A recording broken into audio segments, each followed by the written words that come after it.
Hello, everyone. Right, so let me clarify first. The title is a bit misleading, although the picture is quite obvious. I drew everything by hand in this presentation. The reality is that we don't need to save Gen Z agents from themselves. We actually need each other. I believe every generation has to learn from the previous ones. So let me start with an observation. Agents, they're everywhere, right? So in every product, in the startups, it's a new thing again. Spoiler alert, they're not. So what I want to check with you is how did it start to take form? Yeah. I like it. It's big. I'm old. Yeah. So I want to pick a couple of big milestones I believe are matter for the boomers. So the generations are actually loosely selection based on the era, not birth date. The first one is cybernetics. This guy Weiner, 1948, published a landmark on cybernetics, and it contained his question was how do systems regulate and self-regulate themselves, and that was the basis that all agent architecture started working on as an architecture. Three things: the sensing, the decision, and the reaction. The idea was also based on the word, some of you might know, uh, consider a ship and the captain that's steering that ship. It needs a way to see where it has to go, but also what's going on in between, like waves, the wind. So that's the communication part. And then the steering wheel has the control to adjust and adapt to the real world. That's the first one. The second one was by a guy called Bertalanffy, if I say correctly, a couple of decades later. And his observation was he's been seeing biologists studying organisms, economists studying the economy and the market, and he started seeing certain patterns that were um, applied to all the disciplinaries. So he wanted to find a way to describe those such that they're applicable everywhere. Beyond that, because that's how he got the idea from cybernetics, is also how do you have interconnected systems? How do they collaborate in order to self-regulate as a whole? So those two things for the boomers. Next, we have the millennials. Distributed AI is essentially asking this question: what if we have a big enough problem, is so complex or is spatially distributed that it cannot be done by a single entity? How do you spread it out? And the answer, of course, was something that was already out there for centuries, actually. You decompose the tasks, right? How do you decompose the tasks? Well, there are various ways, but one of the approaches was to have it decentralized. You have to decompose them and allocate them somehow. And then, of course, have someone to coordinate those. There was actually a protocol, the contract net protocol, in place there back then, where essentially was the agent, let's say, that has certain tasks. And he was doing like a bid for other agents to bid that they're most suitable to solve those tasks. And then it was decided that that agent would do the task, and then that coordinator, the bidder, would check and see when it was done.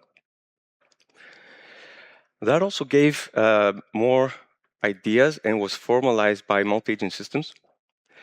It gave us protocols to agents can communicate.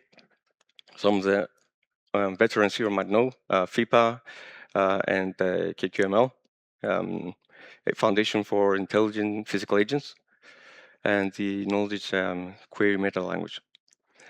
That was essentially structured. It wasn't free text. It was structured, but very well defined on the messages that were communicated between the agents. Then was the BDI, essentially beliefs, desires, and intentions, where beliefs is how the agent perceives the world, the desires are the objectives, and the intentions are the course of action in order to reach from there to there. Think about multi-agent systems as distributed systems, so they have the same architecture, but with reason. Right? So I'm not going to go into really interconnected like Hive AI or Swarm. We're talking about now more of fat nodes in the distributed system that can reason, that can think. That's essentially the idea. And each of those agents have individual goals, but collectively they're pursuing the same collective goal. So essentially, they're parts of a distributed system that um, are not applicable individually.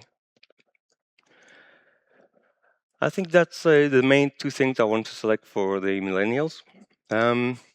Obviously, there are other things going on, are those ages, neural networks, for example, but I wanted to skip things that you've probably heard a lot. So now the zoomers and the alphas. Also, I selected 4 of them, and I'm not going to go into much detail because I'm sure you've by now already know some of them. One was deep learning, neural networks again, but we have better techniques to train them. And a lot of the progress with neural networks at some point wasn't because we had better algorithms. We had better hardware. So that was also something that helped progress. There was a bit of a gap between 2000, if I remember well, and for about a decade. I mean, AI was still sort of researched and distributed AI, but around there, the first hype, as I say, was sort of gone. And then Transformers came. Another landmark there, which gave birth to GPTs. If you remember, if you read it, all we need is attention. And then what happened? What happened with GPTs was instead of having those protocols, those structured formats, information, we had the general interface as a language. So that really gave a boom again to the field.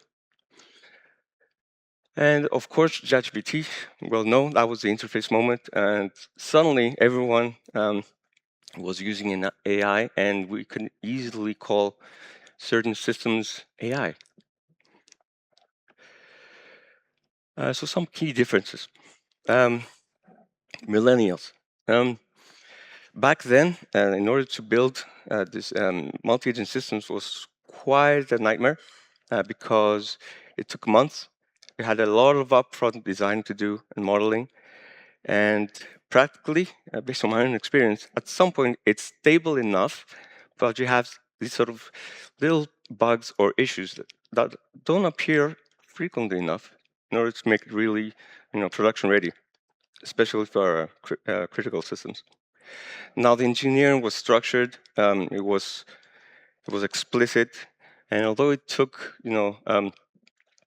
quite a bit of time to develop, at least at the end it was fast. You could predict, you can see why something wasn't working and can really manage it. The problem was when, depending on the requirements, if there were quite a bit of changes, potentially you had to change a lot of things in various levels of the architecture.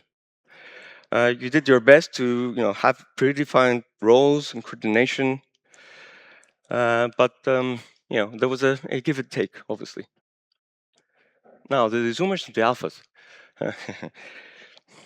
They're really good, or they at least believe they're good, even if they're not. I don't know if that rings a bell. They're really good across domain, the reasoning, the sort of the vagueness that they're provided as input, but of course that inevitably has hallucination risks, especially previously more. There's some progress now, not due to the models, I believe, that much, but due to the experience of the users um, actually learning how to use make use of them. And yeah, I believe it still is the case. It's not the model, right? It's the data and the architecture.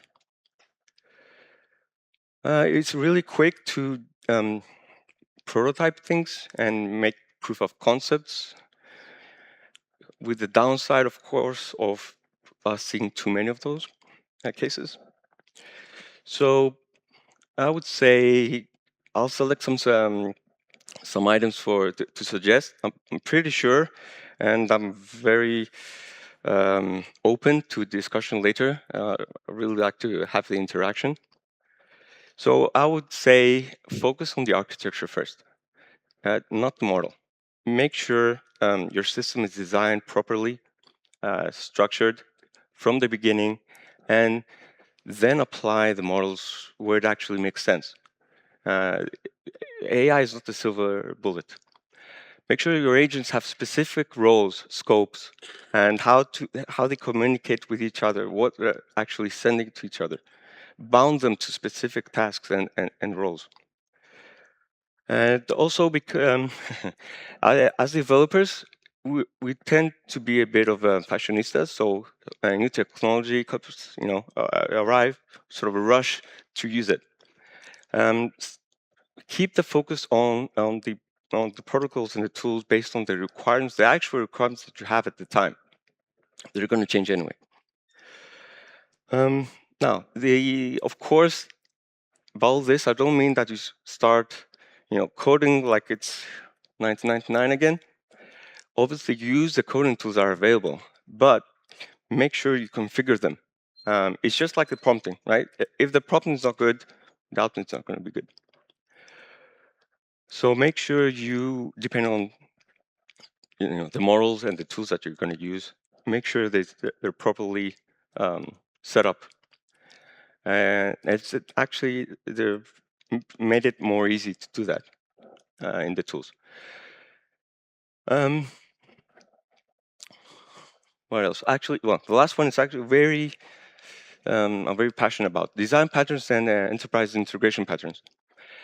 There are a lot of problems that we're seeing now that have been solved in the past, and we just sort of, I don't know, forgot about them. Obviously, during the years, some names change, just like agents. I mean, back then, I remember we were calling it agents. Then suddenly, that name, disappeared. It was chatbots or then bots. Finally, it's agents again, so happy about that. But use patterns are already solving the problems that I see a lot of users having.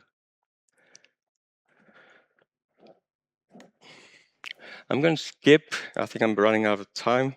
I actually want to do a mapping, an example of the agents and what enterprise integration patterns could apply. I don't think I have enough time, but I can go really quickly.